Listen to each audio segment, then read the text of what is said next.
దేవుని కోసం ప్రతిష్ఠించబడిన మనుషుల జోలికి మీరు వెళ్ళొద్దు. ప్రైజ్ అలా. పెళ్లి చేసుకోవాలంటే బోళ్ళంతమంది ఉంటారు.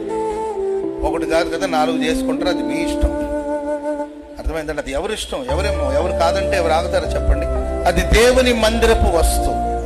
వాళ్ళు దేవుని చేత ప్రతిష్ఠింపబడిన వాళ్ళు, వాళ్ళు దేవుని కోసం ఏర్పరచబడిన వాళ్ళు. వాళ్ళ జోలికి మీరు వెళ్ళొద్దు. వెళ్ళి లేనిపోని శాపాలు తెచ్చుకోవద్దు.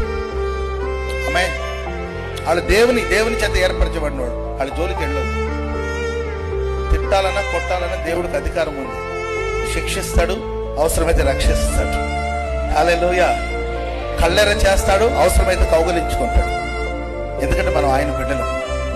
క్షణమాత్రం ఆయన మనల్ని విడిచినట్టు ఉంటుంది. గొప్ప వాత్సల్యంతో మనల్ని మన ఆయన చేర్చుకుంటాడు. హల్లెలూయా.